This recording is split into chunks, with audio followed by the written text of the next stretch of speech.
एक महत्त्वाची बातमी नाशिकमधून महायुतीचे बंडखोर गणेश गीते यांची माघार। मी माघार घेतोय, भावाचं मला माहित नाही असं गणेश गीते यांनी म्हटलेलं आहे। नाशिकमधून महायुतीचे बंडखोर गणेश गीते यांनी माघार घेतलेली आहे। गोकुळ गीते मात्र निवडणूक लढण्यावर ठाम असल्याचं सूत्रांमार्फत कळतंय। भाजपचे नेते गिरीश महाजन यांच्या मध्यस्थीनंतर आता गणेश गीते माघार घेणार असल्याची चर्चा आहे। आपल्यासोबत गणेश गीते आहे। आपण मुंबईवरनं थेट नाशिककडे रवाना होत आहे। काय नेमकी भूमिका आणि आता काय निर्णय झालाय? नाही, मी 2 दिवस गेले मुंबईत होतो। सीएम साहेबांशी आपल्या राज्याचे मुख्यमंत्री देवेंद्रजी फडणवीस साहेब असतील, प्रदेशाचे अध्यक्ष रवींद्रजी चव्हाण असतील आणि गिरीश भाऊ असतील, यांच्याशी आमची चर्चा झाली आणि त्या चर्चांती या ठिकाणी असा निर्णय घेतोय की घरी जाऊन आता चर्चा करून या ठिकाणी मी माझी वरून आदेश आल्यानंतर माघार घेईन। म्हणजे आपण या निवडणुकीतून माघार घेणार हे निश्चित झालंय? जवळपास निश्चित झाले। बरं, पण आपले बंधू जे आहेत गोकुळ गीते ते या ठिकाणी नॉट रिचेबल आहेत, त्यांच्या संदर्भातला काय निर्णय? तो माझ्याही संपर्कात नाहीये। मी आता घरी गेल्यानंतर घरूनच माहिती मिळेल मला तो कुठे गेलेला आहे आणि त्यानंतर त्याच्याशी बोलण्याचा प्रयत्न करतो। पण काल दिवसभर आपण गिरीश महाजनांशी संपर्कात होतात। गिरीश महाजनांनी नेमकं कशी समजूत घातली, काय सांगितलं आपल्याला? नाही, त्यांनी समजूत घालण्याचा विषयच काही येत नाही। त्या ठिकाणी आम्ही दोघंही काल एकनाथ शिंदे साहेबांकडे पण गेलो होतो। एकनाथ शिंदे साहेबांनी पण मला शब्द दिला आहे की आम्ही तुझं या ठिकाणी पुनर्वसन करू आणि दोघं मिळून पुनर्वसन करू, सीएम साहेब आणि मी मिळून। आणि गिरीश भाऊंचा आदेश आल्यानंतर त्या ठिकाणी मला काही त्याच्याशी चर्चा करण्याची किंवा बाकीचा कुठला विषयच येत नाही ना। पण आपले बंधू गोकुळ गीते यांच्याशी आपण चर्चा करून त्यांची माघार करून घेणार आहात का? नाही, माझ्या पण संपर्कात तो नाहीये। तो माझा पण कालपासून त्याचा माझा कॉन्टॅक्ट होत नाहीये। मी आता घरी गेल्यानंतरच कळेल मला की मी राहायला शेजारी 2 बंगले आहे, तर शेजारी गेल्यावरच कळेल की तो घरी आहे की बाहेर गेलाय। काल दिवसभर अशी चर्चा होती की विरोधकांकडून असं बोललं जातंय की कोणीही आलं तरी गणेश गीतेंना माघार घ्यावीच लागेल, त्यांना या निवडणुकीमध्ये मागे व्हावंच लागेल, अशी एक चर्चा होती।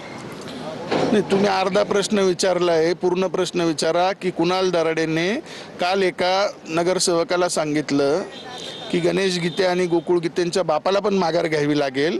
ते माझ्याकडे पण रेकॉर्डिंग माझ्या पण समोर आलेलं आहे।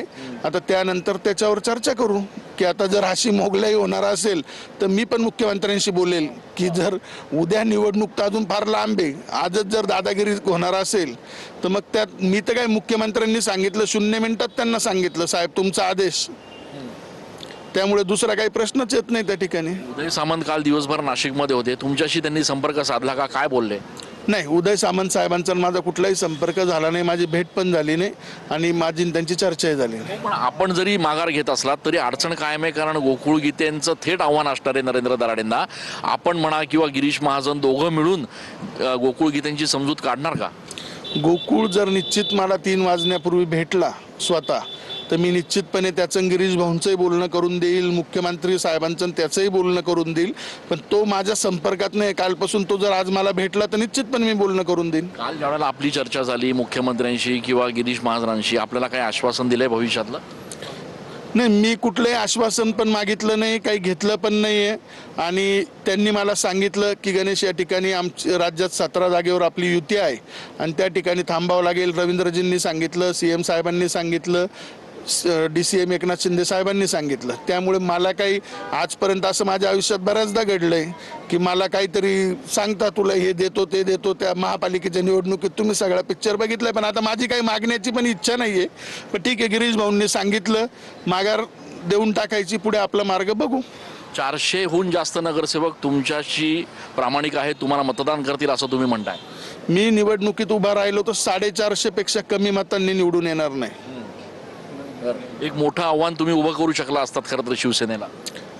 100% या ठिकाणी आव्हान नाही, निवडणूक 100% मी अजूनही माघार नाही दिली तर गणेश गीतेच जिंकून येईल, यात कुठलीही शंका नाही। पण माझ्या दोन्ही नेत्यांच्या आदेशापुढे विधानसभा आणि विधान परिषद फार छोटी आहे, त्यामुळे मी त्यांच्याकडे हेही विचारलं नाही की मला तुम्ही नंतर काय देणार आहे। गणेश भाऊ, कुठेतरी दुःख वाटतंय, कारण तुम्हाला प्रॉमिस केलं गेलं होतं ज्यावेळेला तुम्ही पक्षात आलात की तुम्हाला या ठिकाणी विधान परिषद दिली जाईल। 100% मला 1 वर्षापासून सांगितलेलं आहे की ही निवडणूक तुला लढायची. मी तिच्यासाठी सगळ्या नगरपालिकांमध्ये काम करत होतो जिल्हाभर 1 वर्षापासून. महापालिकेत काम केलं. महापालिकेत मला अनेकांच्या रोषाला सामोरे जावं लागलं. त्यानंतर मला तर माझ्याच पक्षातले लोक इतका त्रास देता का त्याची पण विचारता सोय नाही आहे. पण तरी मी लढत होतो त्या ठिकाणी, मी फाईट करत होतो या भरोशावरच. पण आता निश्चितपणे जर पक्षाने सांगितलंय थांबायचं आणि मला त्यांच्याकडे काही त्यांना देऊ वाटलं तर देतील, नाही वाटलं पण मला काही मागायला जायचं नाही कोणाकडे. म्हणजे आपण आज माघार घेणार हे निश्चित झालंय. हो, मी निश्चितपणे मला त्यांचा जेव्हाही निरोप येईल त्यावेळेस मी माघार घेऊन टाकेल. त्या ठिकाणी आपल्यासोबत भाजपचे शहर उपाध्यक्ष आणि गिरीश महाजन यांचे निकटवर्तीय ज्यांनी या संपूर्ण प्रक्रियेमध्ये महत्त्वाची भूमिका बजावली ते निलेश बोर आहेत. निलेशजी, काल परवापासून आपण मुंबईत आहात, काय नेमका निर्णय झाला आता? कालपासून मी गणेश गीतेंजींबरोबर गिरीश भाऊंकडे पण आम्ही होतो.